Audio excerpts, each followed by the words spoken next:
आज मैं 2018 में रिलीज हुई फिल्म शैडो के बारे में बताने जा रहा हूँ। हजारों साल पहले चीनी राजाओं और रईसों को युद्धों, आंतरिक सत्ता संघर्षों के साथ साथ हत्या के निरंतर भय का सामना करना पड़ता था। इसलिए अपनी जान को हर पल खतरे में रखते हुए वे गुप्त रूप से शैडोज नामक अपने सहायकों का इस्तेमाल करते थे। शैडोज निडर होकर अपने स्वामियों की सेवा में अपनी जान जोखिम में डालते थे और मृत्यु को गले लगाकर अपनी वफादारी साबित करते थे। ये फिल्म ऐसे ही एक शैडो की कहानी बयां करती है।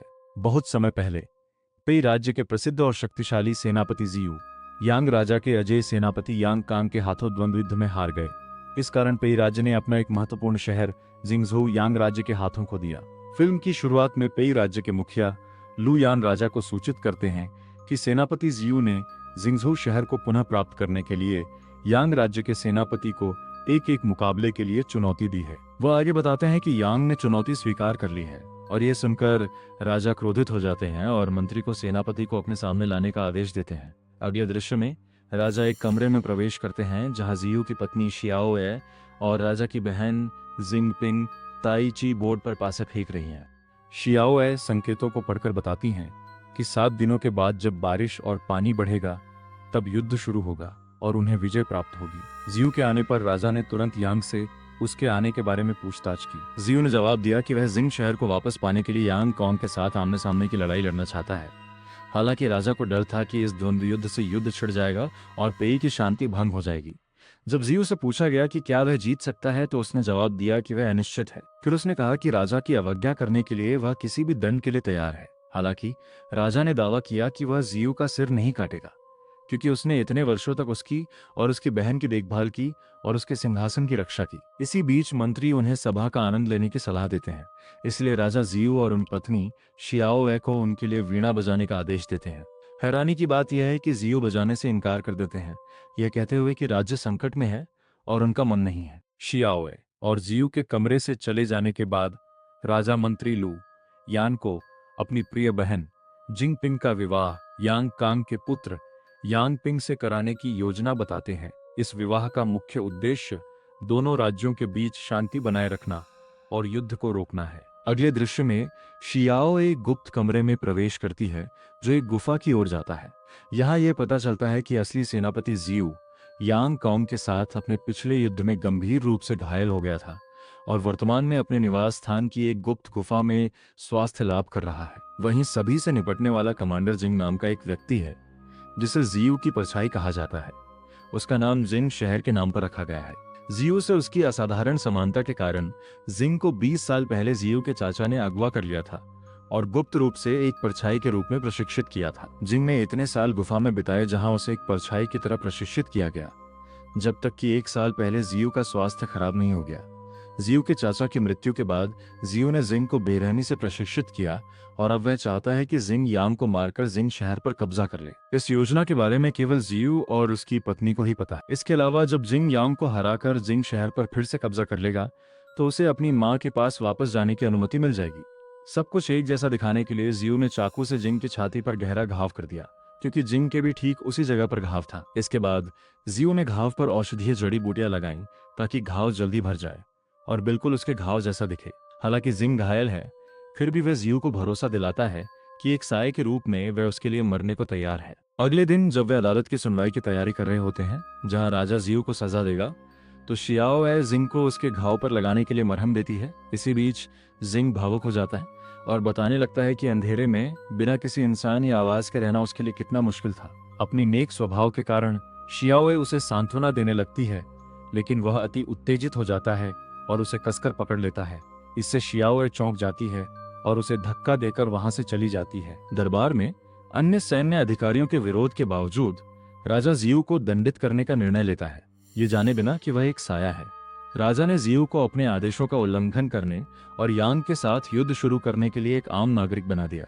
हालांकि जियू की परछाई के जाने से पहले राजा ने यांग कांग की तलवार से हुए घाव को देखने की जिद की ताकि वह उसका इलाज खुद कर सके। जांच करने पर उसे पता चला कि घाव नया है, लेकिन जियू की परछाई ने जवाब दिया कि पहला घाव तो भर गया था, लेकिन उसने जानबूझकर खुद को एक नया घाव दिया ताकि उसे जिंग शहर की हार पर अपनी शर्मिंदगी याद रहे। इसके बाद वह ये कहते हुए चला जाता है कि चूंकि अब वह एक आम आदमी है इसलिए राजा को यांग के साथ उसकी लड़ाई के बारे में चिंता नहीं करनी चाहिए। बाद में नाव पर जिंग ने वह मरहम लगाया जो शियाओए ने उसे दिया था। गुफा में वापस आकर शियाओए ने जियू को बताया कि जिंग ने राजा के साथ अच्छा व्यवहार किया। हालांकि जियू को एहसास होता है कि राजा जिंग को अपना परछाई समझकर उस पर शक कर रहा है। अगले दृश्य में जिंग जियू के साथ प्रशिक्षण सत्र में है।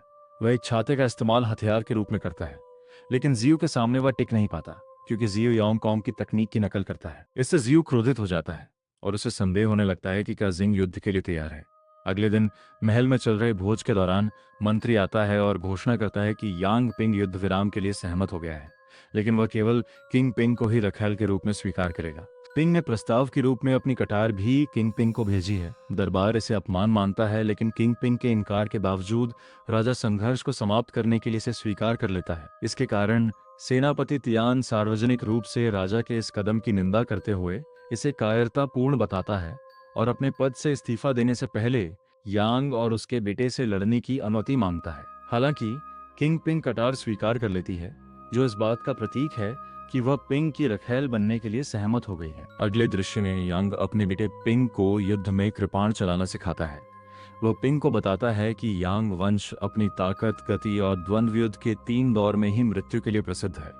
इसके बाद पिता पुत्र जिंग के बारे में बात करते हैं, जिसे वे असली सेनापति जियू मानते हैं। वे उसकी बहादुरी और यांग के भीषण प्रहार के बाद भी उसके जीवित रहने की बात करते हैं। कुछ देर बाद पिंग बताता है कि उसने किंग पिंग को अपनी रखैल बनने के लिए इसलिए कहा था ताकि पेई परिवार युद्ध के माध्यम से जिंग शहर पर कब्जा करने का प्रयास न करे। हालांकि जब उसे पता चलता है कि किंग पिंग मान गई है तो वह चौंक जाता है। इसके बावजूद पिंग का मानना है कि वे पेई साम्राज्य पर विजय प्राप्त कर सकते हैं, क्योंकि पेई के 2 सबसे शक्तिशाली सेनापति जियू और तियान आम नागरिक बन चुके हैं। पिंग यह भी कहता है कि उनका पलड़ा भारी है क्योंकि उसे पेई राज्य में जासूसी के लिए भेजा गया है। दूसरी ओर अभ्यास के दौरान कई असफल प्रयासों के बाद जियाओए ने सुझाव दिया कि जिंग को स्त्री सुलभ तकनीकों का प्रयोग करना चाहिए और यांग कांग को हराने के लिए छाते के यिन प्रतीक को अपनाना चाहिए। वह यिन और यांग के दर्शन को समझाती हैं, जिसके अनुसार यांग प्रकाश, अग्नि और पुरुषत्व से जुड़ा है, जबकि यिन अंधकार, जल और स्त्रीत्व से जुड़ा है। शियाओए कृपाण को यांग और छाते को यिन के प्रतीक के रूप में प्रस्तुत करती हैं। अपनी चालों से शियाओए छाते का उपयोग करके यांग कॉन्ग की युद्ध तकनीकों के विरुद्ध कुछ रक्षात्मक तकनीकें प्रदर्शित करती हैं। इससे जियू प्रभावित होता है और वह जिंग को प्रशिक्षित करने के लिए कहता है। जब शियाओए जियू को प्रशिक्षित करती है तो वे दोनों मिलकर जियू को हराने में सफल होते हैं। फिर जियू के अनुरोध पर जिंग जियू बनकर तियान से मिलता है और उसे यांग वंश के साथ युद्ध के लिए कुछ विजय तकनीकें सीखने का निर्देश देता है। वह तियान को जंगल के उस पार रहने वाले सैकड़ों कैदियों का नेतृत्व करने और उन्हें प्रशिक्षित करने का आदेश भी देता है। कुछ समय बाद जिंग तियान को जियू से मिलवाने ले जाता है, जो उसे जिंग के अस्तित्व और उद्देश्य के बारे में बताता है। जियू से तियान को पता चलता है कि जिंग का इस्तेमाल यांग कांग का ध्यान 3 दौर तक भटकाने के लिए करना चाहता है, जबकि सेना हमला करके शहर पर फिर से कब्जा कर लेगी। शहर पर पुनः कब्जा करने के बाद जियू राजा बनने की योजना बनाता है और तियान को अपना सेनापति बनाता है। एक वफादार सेनापति होने के नाते तियान अपने सेनापति की बात मानता है, जबकि जियू उससे कहता है कि वह शियाओए से छाता बनाने का नया प्रशिक्षण प्राप्त करे। द्वंद्व युद्ध से एक रात पहले जियू, जिंग और शियाओए एक साथ शराब पीते हैं। जिंग और शियाओए के अपने घर लौटने के बाद जिंग कबूल करता है कि उसके पास भागने के कई मौके थे, लेकिन वह शियाओए के लिए वहीं रुका रहा और उसके लिए कुछ भी कर सकता है। बातचीत जारी रखते हुए जिंग कहता है कि उसे लगता है कि अगर कल युद्ध में उसकी मौत हो जाए तो किसी को कोई फर्क नहीं पड़ेगा। हालांकि जब शियाओए बताती है कि उसे परवाह है और जिंग की जान उसके लिए मायने रखती है, तो वह हैरान हो जाता है। इतना कहकर वह उसे धन्यवाद देता है और सोने चला जाता है। थोड़ी देर बाद शियाओए उसके बिस्तर तक आती है और उसके साथ रात बिताती है, जबकि जियू एक गुप्त छेद से उन्हें देखती रहती है। अगले दिन जिंग द्वंद्व युद्ध के लिए तैरते हुए चबूतरे पर सवार होकर जलमार्ग से जिंग के शहर की ओर रवाना होता है। यांग कांग को जिंग के परछाई होने की जानकारी नहीं है और वह उसे जियू समझता है, इसलिए उसे पूरा भरोसा है कि जियू वादे के मुताबिक उससे आमने सामने की लड़ाई करेगा। हालांकि तियान और हथियारबंद कैदी प्लेटफॉर्म के नीचे मौजूद हैं। हैरानी की बात यह है कि किंग पिंग भी उन कैदियों में शामिल है जो पिंग से अपने अपमान का बदला लेने आए हैं। तियान उसे रोकने की कोशिश करता है, लेकिन वह इनकार कर देती है। इसके बाद तियान, किंग पिंग और कैदी चुपके से तूफान से बचने वाले दरवाजों के नीचे से तैरकर शहर में प्रवेश कर जाते हैं, जबकि यांग, कांग और अन्य अधिकारी द्वंद्व युद्ध में व्यस्त रहते हैं। 3 दौर के युद्ध के पहले दौर में जिंग से यांग कांग हार जाता है, लेकिन अगले 2 दौर जीत लेता है। जिंग के दृढ़ संकल्प से प्रभावित होकर यांग ने युद्ध को बराबरी पर समाप्त करने का प्रस्ताव रखा, लेकिन जिंग ने इनकार कर दिया और लड़ाई जारी रखने का प्रस्ताव रखा। इसी बीच यांग पिंग और उसके सैनिकों को तियाना कैदियों ने धातु की छतरीनुमा हथियारों का इस्तेमाल करते हुए पीछे धकेल दिया। हालांकि दोनों पक्षों को भारी नुकसान हुआ।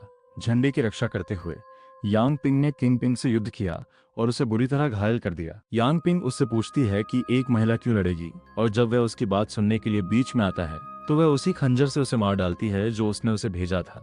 इसके साथ ही तियान द्वारा यांग का झंडा फहरा दिया जाता है। जब यांग कांग यह देखता है तो वह गुस्सा हो जाता है और जिंग को बुरी तरह पीटने लगता है। हालांकि जिंग स्थिति को पलटवार करता है और छाते के बढ़ते हुए ब्लेड के टुकड़ों से यांग को मार डालती है। पेई में वापस आकर शियाओए गुफा के अंदर जियू से मिलने जाती है। जियू सोचती है कि क्या परछाई को युद्ध में हंसी सही थी, और शियाओए जवाब देती है कि सही या गलत जैसा कुछ नहीं होता, जो करना होता है वो किया जाता है। फिर उनके अनुरोध पर पति पत्नी एक साथ जरीत खेलते हैं। दूसरी ओर यांग की हत्या करने के बाद जिंग अपना असली घर लौटता है, जहां उसे पता चलता है कि उसकी मां की चाकू मारकर हत्या कर दी गई। देखते ही देखते कई हत्यारे उस पर हमला कर देते हैं और घर के अंदर ही उसे घेर लेते हैं। सौभाग्यवश राजा के प्रतिनिधि होने का दावा करने वाले एक दूत ने हत्यारों को मार गिराकर उसकी जान बचा ली। इसके बाद दूत ने बताया कि राजा ने जिंग को महल में बुलाया है। यह सुनकर जिंग चौंक गया और सोचने लगा कि राजा को उसके अस्तित्व के बारे में कैसे पता चला। फिर भी वह पेई के लिए रवाना हो जाता है। इसी बीच कुछ हत्यारे जियू की गुफा में उसे मारने के इरादे से पहुंचते हैं। बीमार और कमजोर होने के बावजूद जियू अपनी पूरी ताकत लगाकर उनका मुकाबला करता है। पेई की विजय की दावत में जिंग आ जाता है और राजा जिंग, शियाओए और मंत्री लू यान को छोड़कर बाकी सभी को दावत छोड़कर जाने का आदेश देता है। यहाँ राजा को पता चलता है कि लू यान ही यांग परिवार के लिए जासूस का काम कर रहा था। इसके फलस्वरूप राजा उसे मार डालता है। जिंग की जीत से प्रसन्न होकर राजा उसे बचाना चाहता है और जियाओए के साथ पति पत्नी का सच्चा रिश्ता स्थापित करना चाहता है। राजा के अनुसार उसे केवल एक वफादार जियू चाहिए, इसलिए जिंग को अब परछाई की भूमिका नहीं निभानी पड़ेगी। इसी बीच एक नकाबपोश हत्यारा कमरे में आता है, जिसके हाथ में एक बक्सा है जिसमें जियू का सिर होने की धमकी है। लेकिन जब राजा ने उसे खोला तो वह खाली था। तभी हत्यारे ने पीछे से राजा पर वार किया और वह जमीन पर गिर पड़ा। फिर हत्यारे ने अपना मुखौटा उतारा और जियू के रूप में अपनी पहचान उजागर की। घायल और क्रोधित जियू जिंग को राजा को जान से मारने का आदेश देता है, ये आरोप लगाते हुए कि राजा ने ही जिंग की मां को फांसी देने का आदेश दिया था। इसके अलावा वह जिंग से शियाओए को अपने साथ दूर ले जाने के लिए कहता है। जैसे ही जिंग राजा की तलवार उठाने के लिए हाथ खुलता है, जियू पीछे से उस पर युद्ध करने की कोशिश करता है, लेकिन जिंग जियू को गंभीर रूप से घायल करने में सफल हो जाता है। फिर वह जियू के चेहरे पर हत्यारे का मुखौटा वापस लगा देता है, जबकि जियू कार्य क्षेत्र अवस्था में वहीं पड़ा रहता है। इसके बाद वह अंततः जियू की तलवार से राजा की हत्या कर देता है और तलवार जियू के हाथ में हिसाब उस पर हत्या का आरोप लगाता है। अगले दृश्य में जिंग हॉल से बाहर निकलता है और बाहर जमा हुए अधिकारियों को बताता है कि राजा की हत्या एक हत्यारे ने की है और उसने ही हत्यारे को मारा है। तियान को कहानी पर संदेह तो है, लेकिन वह कोई आपत्ति नहीं जताता। फिल्म का अंत तब होता है जब शियाओए सदमे में शर्करा के दरवाजे की ओर भागती है और एक छेद से झांकती है। वीडियो में बस इतना ही दिखाया गया है। आशा है आपको ये पसंद आया होगा।